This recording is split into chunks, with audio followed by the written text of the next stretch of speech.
ज्यावेळेस सेवेचं प्रभुत्व येतं त्यावेळेस माझी भाषा मराठी आहे, पण मी प्रयत्न करेल की काही वाक्य मी हिंदीमध्ये देखील सांगू शकेल. यावेळेस मी प्रभू येशू ख्रिस्ताच्या नावामध्ये तुमचं सर्वांचं स्वागत करते. आणि उत्तम शुक्रवार या दिवशी आपण ज्यावेळेस 7 वचनाकडे पाहत आहोत त्यावेळेस माझ्याकडे पहिला शब्द आहे ज्याच्यामध्ये लूक 23:34 आपण पाहणार आहोत, ज्यामध्ये आता आपण ऐकलं की परमेश्वर म्हणतो, या ठिकाणी येशू म्हणत आहे, हे पिता यांना क्षमा कर कारण ते काय करत आहे त्यांना समजत नाही. आपण वचनाकडे जाण्यापूर्वी आपले डोळे नेत्र बंद करूया आणि परमेश्वराला आज पुन्हा एकदा धन्यवाद देऊया की त्यांनी संधी दिली की आपण या ठिकाणी 7 शब्दांचे मनन करू शकू. हालेलुया राजा, धन्यवाद तुझे प्रभूजी. या समयासाठी मी तुझे आभार मानते परमेश्वर पिता राजा, पवित्र सेनाधीश परमेश्वर राजा. आज आम्ही सर्वजण मंडळी या नात्याने प्रभूजी 7 शब्दांवरती मनन करत असताना प्रभूजी या क्षणाला प्रभूजी आम्ही सर्वजण आपला जीव आत्मा शरीर तुझ्या हाती समर्पित करतो राजा. या वचनाविरुद्ध येणारे सर्व डिस्टर्बन्स, सर्व डिस्ट्रॅक्शन नासू येशूच्या नावामध्ये आम्ही धमकावतो पित्या. आणि प्रभूजी इथे उपस्थित असलेल्या प्रत्येकाचं अंतःकरण नासू येशूच्या नावामध्ये उघडलं जावं म्हणून मी तुझ्याकडे प्रार्थना करते राजा. पुन्हा एकदा आम्ही तुझ्या अधीन आणि स्वाधीन होतो. येशूच्या नावाची प्रार्थना केली म्हणून तू ग्रहण कर पित्या. आमेन आमेन आमेन. आपण पहिल्या शब्दाकडे जात आहोत आणि पहिला शब्द ही जी वाणी आहे ती प्रभू येशू ख्रिस्ताने क्रूसावरून बोललेली पहिली वाणी आहे. आणि 7 शब्द जे आहेत बायबल स्कॉलर्स नुसार आणि देवाच्या वचनानुसार हे रेहमा शब्द आहेत, कारण हे देवाने स्वतः बोललेले शब्द आहेत. प्रभू बोलतो त्यावेळेस ते रेहमा शब्द म्हणून म्हटले जातात आणि रेहमा शब्दांचा आपल्या जीवनामध्ये एक खूप मोठा भाग आहे. आणि म्हणूनच आपण उत्तम शुक्रवारी या 7 शब्दांचं मनन करतो. या 7 शब्दांमध्ये मला वाटतं बरेच जण रील्स फॉलो करतात आणि त्या रील्स मध्ये आपण पॅशन ऑफ क्राइस्ट हा मूवी पाहतो, बरेच रील्स येत आहेत त्याच्यावरती. आणि ज्यावेळेस आपण ती रील पाहतो त्याच्यामध्ये आपण पाहतो की येशू ख्रिस्ताला खूप खूप त्रास देण्यात आला होता. तर काल्वरीच्या क्रूसावरती जाण्यापूर्वी त्याला फटके मारण्यात आले होते. 39 फटके, एशिया 53:5 नुसार 39 कोडे फटके त्याला मारण्यात आले होते. काट्याचा मुकुट त्याच्या डोक्यावरती होता. अवजड वधस्तंभ तो वाहून काल्वरीच्या क्रूसासाठी त्या टेकडी गुलगत्ता या ठिकाणी गेला होता. आणि त्यानंतर त्याला खिळे ठोकण्यात आले होते त्याच्या दोन्ही हातांमध्ये, त्याच्या दोन्ही पायांमध्ये. बरेच स्कॉलर म्हणतात की ते खूप मोठा होता खिळा आणि ते असह्य वेदना करणारे त्रास येशू ख्रिस्ताने या ठिकाणी सहन केला होता.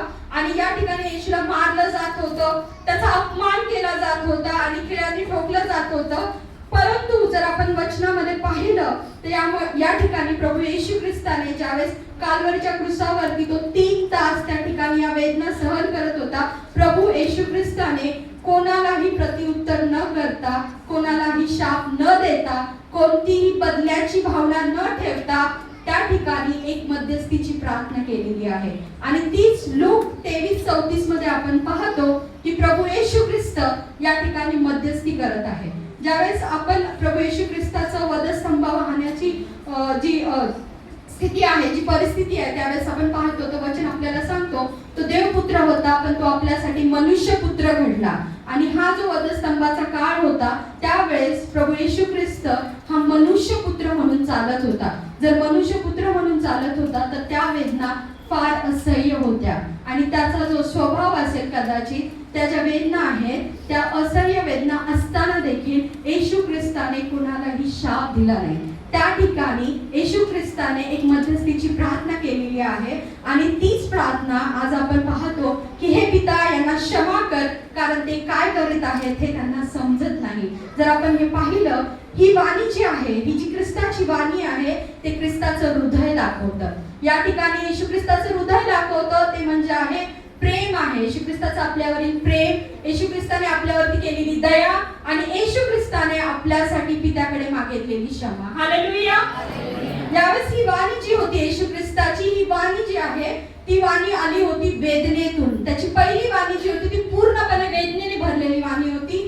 तशीच ही जी वाणी होती ती त्याच्या रक्तातून आलेली वाणी होती. कारण आपण जर पाहिलं तर त्याच्या शरीरापासून, डोक्यापासून ते पायाच्या तळव्यांपर्यंत त्याच्या शरीरातनं रक्त वाहत होता. आणि ही जी वाणी आहे ती प्रभू येशू ख्रिस्ताच्या हृदयातून आलेली वाणी होती. आणि म्हणून ह्या वाणीला मला असं वाटतं की परमेश्वराने खूप विवरतेने म्हटलंय की हे पिता त्यांना क्षमा कर कारण त्यांना काय करत आहे ते समजत नाहीये.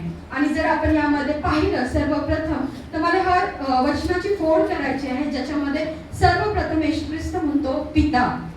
हे खूप महत्वाचं आहे, कारण तो त्या ठिकाणी मनुष्यपुत्र होता. ज्यावेळेस आपल्याला एखादी वेदना होते, आपण सर्वप्रथम आपल्या जवळच्या व्यक्तीकडे जातो आणि त्यांना सांगतो की मला काय त्रास होत आहे. त्याची आई त्या ठिकाणी होती, त्याचे शिष्य त्या ठिकाणी होते, ज्यांच्यासोबत तो 33 वर्ष राहिला.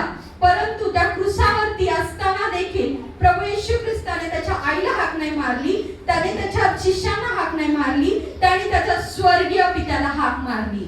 या ठिकाणी क्रूसावरती तो एक मनुष्यपुत्र होता, तो देवपुत्र नव्हता, तरीही त्याने पित्याला हाक मारली. त्याच्यावरून आपल्याला कळतं की येशू ख्रिस्त हा जो आहे त्या ठिकाणी पित्याला परमेश्वर नाही तर पिता म्हणून संबोधत आहे. याचा अर्थ परमेश्वर येशू ख्रिस्त आपलं जे ख्रिस्तासोबतचं नातं आहे ते पुन्हा एकदा जग जाहीर करत आहे. ते नातं फक्त माझं परमेश्वर आणि मनुष्याचं नाही, तर माझं नातं जे आहे ते पित्याचं आणि लेकराचं आहे. ज्यावेळेस तुम्ही कोणत्याही अपमानातून जाता, ज्यावेळेस तुम्ही दुखावले जाता, त्या प्रत्येक क्षणामध्ये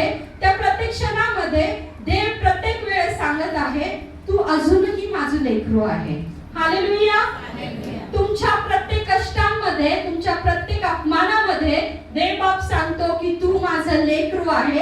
आणि याचं आपण एक वचन पाहणार आहोत, रोमकरासाचा 8वा अध्याय 15वं वचन जर आपण पाहिलं तर त्या वचनामध्ये लिहिलं आहे, तर त्याच्या योगे आपण अब्बा पिता अशी हाक मारतो, असा दत्तकपणाचा आत्मा तुम्हाला मिळालेला आहे. आमेन. Let's receive it. दत्तकपणाचा आत्मा प्रभू येशू ख्रिस्ताद्वारे आपल्याला भेटला आहे. आणि आजही आपण आपल्या दुःखांमध्ये, आपल्या यातनांमध्ये आपण जसं येशू ख्रिस्त क्रूसावर म्हणतो पिता माझ्या बरोबर आहे, मी देखील प्रत्येक वेळी कबूल करावं की माझा पिता माझ्या बरोबर आहे. आमेन.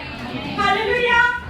यावेळेस आपण पुढच्या शब्दाकडे जाणार आहोत आणि त्याचा पुढचा शब्द सांगतो की ह्यांना क्षमा कर. या ठिकाणी क्षमेचं मोठं सामर्थ्य प्रभू येशू ख्रिस्ताने त्या क्रूसावरती प्रस्थापित केलेलं आहे. आणि ते क्षमेचं सामर्थ्य आज आपण पाहणार आहोत. क्षमा जी आहे, इथे जे प्रभू येशू ख्रिस्ताने क्षमा मागितली आपल्या पित्याकडे.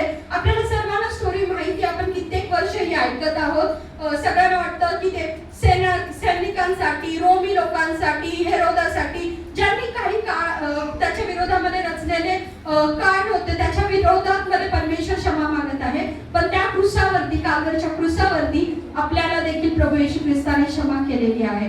पण ज्यावेळेस प्रभू येशू ख्रिस्त क्षमा म्हणत आहे, त्या क्षमेचे ही एक साधी क्षमा नव्हती. या क्षमेमध्ये एक मोठी किंमत मोजलेली होती. हालेलुया. जर आपण पाहिलं प्रभू येशू ख्रिस्त फक्त बोलत नाही की ह्यांना क्षमा कर. प्रभू येशू ख्रिस्ताने त्या काल्वरीच्या क्रूसावरती एक कृती केलेली आहे. आणि ती कृती म्हणजे त्यांनी आपला प्राण तिथे दिलेला आहे, त्यांनी आपलं रक्त तिथे वाहिलेलं आहे. त्या रक्ताची किंमत त्या ठिकाणी मोजण्यात आलेली आहे. आणि आपण प्रभू येशू ख्रिस्ताच्या रक्ताद्वारे विकत घेतले गेलेले आहोत. हालेलुया. प्रभू येशू ख्रिस्ताचं वचन पवित्र शास्त्रामध्ये सांगतं, इब्रिकरासाचा 9वा अध्याय 22वा वचन, नियमशास्त्रामध्ये रक्ताने बहुतेक सर्व काही शुद्ध होते आणि रक्त ओतल्या वाचून पाप क्षमा होत नाही. तसंच आणखी एक वचन मी आपल्यासाठी वाचणार आहे, इब्रिकरासाचा 1ला अध्याय 7वं वचन, त्याच्या कृपेच्या समृद्धीप्रमाणे त्या प्रियकराच्या ठाई त्याच्या रक्ताच्या द्वारे खंडणी भरून मिळवलेली मुक्ती म्हणजे आपल्या अपराधांची क्षमा आपल्याला मिळालेली आहे. आमेन. आमेन. जी क्षमा जी आहे ती आपल्याला साधी क्षमा नाही, ती कृतीद्वारे भेटलेली क्षमा आहे. येशू ख्रिस्ताने आपलं रक्त त्या ठिकाणी सांडलं आहे, त्यांनी किंमत मोजलेली आहे. देवाचं वचन सांगतं की पाप जे आहे त्याच्यासाठी किंमत मोजावी लागते. रक्त ओतल्या वाचून पाप क्षमा नाही. आणि त्यामुळे प्रभू येशू ख्रिस्ताने आपलं रक्त त्या काल्वरीच्या क्रूसावरती ओतलं. मला वाटतं त्या काल्वरीच्या क्रूसावरती चालत असताना पूर्ण रस्त्यावरून, पॅशन ऑफ क्राइस्ट मध्ये दाखवतात, पूर्ण रस्त्यावरून ते रक्त वाहत आहे. तो रस्ता पूर्ण रक्ताने भरला गेला होता. ते रक्त साधन होतं, ते रक्त आपल्यासाठी सांडण्यात आलेलं होतं. त्या रक्ताद्वारे प्रभू येशू ख्रिस्ताने किंमत मोजली. त्यांनी फक्त म्हटलं नाही की क्षमा कर, त्यांनी त्याच्यासाठी किंमत मोजली, त्यांनी एक कृती केली. आणि त्याचमुळे आज आपण सर्वजण या ठिकाणी उपस्थित आहोत. आज आपण सर्वजण त्या 7 शब्दांवरती बोलू शकत आहोत. जर कदाचित येशू ख्रिस्ताने केलं नसतं फक्त आज आपण इथे नसतो. आणि म्हणून त्या रक्तातनं आवाज येत होता, त्या रक्तातनं आवाज येत होता. जसं मी पहिल्यांदा म्हटलं, ती वेदना जी होती, ती वाणी जी होती, ती रक्तातून आली होती. कारण ती वाणी जी होती त्या रक्तातनं येत असताना ते रक्त बोलत होतं, ह्यांना क्षमा कर. आणि ते क्षमा आज प्रभू येशू ख्रिस्ताने आपल्यासाठी दिले. ते रक्त जिवंत आहे. आज आपण प्रत्येक जण प्रभू भोजन घेताना म्हणतो की हे रक्त सामर्थ्यशाली आहे. हे रक्त आजही आपल्यासाठी कार्य करत आहे. जिवंत प्रभूचं रक्त, ती वेदना, ती वाणी प्रभू येशू ख्रिस्ताची त्या रक्तातून वाहत होती. Hallelujah, hallelujah. ते प्रभू येशू ख्रिस्ताची जी क्षमा आहे ती केवळ त्याच्या बोलण्यातून नव्हती, तर ती त्याच्या कृतीतून होती. हालेलुया. जेवढी जखम खोल असेल तेवढी देवाची कृपा अधिक डीपर आहे. If your wounds are deep, then your grace is deeper. Hallelujah. जितनी अपनी जख्म बड़ी होगी ना, प्रभु की अनुग्रहता उतनी ही गहरी होगी. Hallelujah. प्रभु की अनुग्रहता आप सब पे है. मुझे पता है हम कुछ दिनों में होता है, हम हर चीजों से जाते हैं, लेकिन परमेश्वर की अनुग्रहता जो कालवरी की क्रूस पे जो खून बहा गया, जो लहू बहाया गया, उसके द्वारा परमेश्वर ने हम सबके लिए क्षमा दी है. और वही आज हम पहली वाणी में देख रहे हैं. हम देख रहे हैं क्रूस के बारे में. क्रूस पर प्रभू येशू ख्रिस्त ने अपना प्राण दिया. प्रभू येशू ख्रिस्ताने क्रूसावरती प्राण दिला. इथे आपण पाहतो न्याय आणि कृपेचा संगम. जसं मी सांगितलं, रक्ताद्वारे आपल्याला कृपा आली, तसंच त्या ठिकाणी त्या क्रूसावरती एक न्याय घडला गेला. आणि ती न्याय होता पापांची क्षमा, अपराधांची क्षमा. कारण देवाचं वचन आपल्याला आपण पाहिलं की पापांची क्षमा जी आहे रक्ता वाचून होत नाही, रक्त ओतल्या वाचून होत नाही. तसंच रोम 6:23 मध्ये सांगतं, पापाचं वेतन हे मरण आहे आणि देवाचे कृपादान आपल्याला प्रभू ख्रिस्तामध्ये सार्वकालिक जीवन आहे. आमेन. ज्यावेळेस आपण पाहतो इफिस 2:8 मध्ये, कारण कृपेने विश्वासाच्या द्वारे तुमचे तारण झालेले आहे आणि ते तुमच्या हातून झालेले नाही, तर ते देवाचे दान आहे. प्रभू येशू ख्रिस्ताने जो कालवरच्या क्रूसावरती जे रक्त सांडून आपल्यासाठी जो न्याय सहन केला, तो न्याय जो आहे तो क्रूसावरती आपल्याला दिसतो. प्रभू येशू ख्रिस्ताने त्या ठिकाणी आपलं रक्त सांडलं, आपल्याला जीवन दिलं. आज आपल्यावरती जो न्याय जो आपल्यावरती येणार होता, जे पापाचं वेतन, जे पाप आपण केलं, ज्याचं मरण आपल्याला सोचायचं होतं, तो न्याय प्रभू येशू ख्रिस्ताने क्रूसावरती स्वतःवरती घेतला. तो न्याय त्या ठिकाणी झाला आणि त्याच प्रकारे त्या न्यायासोबत तिथून कृपा वाहिली गेली. आणि ती कृपा आहे पाप्यांचे तारण, आपला उद्धार आणि सार्वकालिक जीवन. जर प्रभू येशू ख्रिस्ताने आपला प्राण दिला नसता तर मला नाही वाटत आपल्याला उद्धार भेटला असता. आणि त्या क्रूसावरती तारण आणि कृपा, न्याय आणि कृपा यांचा मोठा संगम त्या दिवशी घडला गेला. आणि आज त्याच संगमाद्वारे आज आपण सर्वजण या ठिकाणी प्रभू येशू ख्रिस्ताच्या नावामध्ये 7 शब्दांवरती मनन करत आहोत. हालेलुया. आज आपण सर्वजण त्या प्रभू येशू ख्रिस्ताला धन्यवाद देऊया, ज्याने आपला प्राण वाहून मला उद्धार दिला, मला तारण दिलं, माझं जीवन सुखकारक केलं. कारण केवळ हे त्याच्याद्वारेच होतं, हे माझ्याद्वारे नाही घडलं. बायबल क्लिअरली सांगतं, तुमच्या हातून झालेलं नाहीये, हे प्रभू येशू ख्रिस्ताने दिलेलं दान आहे. त्याच्यामध्ये माझं काहीच नाही, मी चांगले वागले म्हणून मला तारण भेटलं नाही. ही प्रभूची इच्छा होती की माझ्या लोकांचं तारण घडावं आणि त्यामुळे आज क्रूसावरती तारण घडलं गेलं आणि आज आपण उत्तम शुक्रवार हा बनवू शकलो. Hallelujah, hallelujah. आज प्रभू येशू ख्रिस्ताने तुमची माझी जागा घेतली म्हणून आम्ही सर्वजण वाचलो गेलो. जेव्हा परमेश्वराचं एक गीतकार म्हणतो, I am redeemed by the blood of the lamb. मी कोकराच्या रक्ताने तारला गेलेलो आहे. ते रक्त तिथं सांडलं, त्यामुळे तारण आज मला प्राप्त झालेलं आहे. Hallelujah, hallelujah. याचा पुढचा भाग जो आहे वचनामध्ये आपण पुढे गेल्यावरती लूक 23:34 मध्ये म्हटलं आहे, त्यांना समजत नाही ते काय करतात ते. आता मला थोडंसं इथं कन्फ्युज झालं होतं, कारण जी लोक येशू ख्रिस्ताला घेऊन येत होते त्यांना सगळ्यांना कळत होतं ते काय करतात ते. त्यांनी न्याय चालवला, त्यांनी खटला चालवला, त्यांना सगळं कळत होतं की ते येशूला धरून देत आहेत. त्यांनी यहूदाला भुरळ घातली, सगळ्यांना समजत होतं. तरी येशू का म्हटलं असेल की त्यांना समजत नाही ते काय करत आहेत?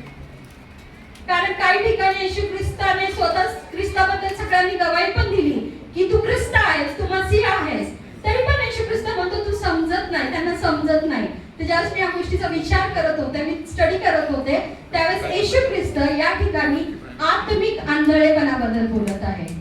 ज्यावेळेस आपण जगामध्ये वावरत असतो आपल्याला कळत असतं आपण काय करतोय, तरीही आपले डोळे आत्मिक आंधळेपणाने बांधले गेलेले असतात.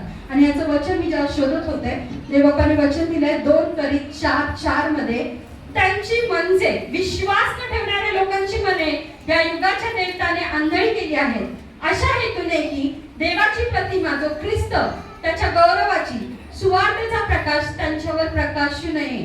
त्यामुळे ज्यावेळेस येशू ख्रिस्त हे सगळं होताना बघत होता तो त्यांना म्हणत होता की त्यांना समजत नाही ते काय करतात ते. ज्यावेळेस एखादा आंधळा येऊन आपल्याला धडकतो रस्त्याने चालत असताना, तुम्हाला धक्का दिला तर तुम्ही त्याच्यावर रिॲक्ट करत नाही. का करत नाही?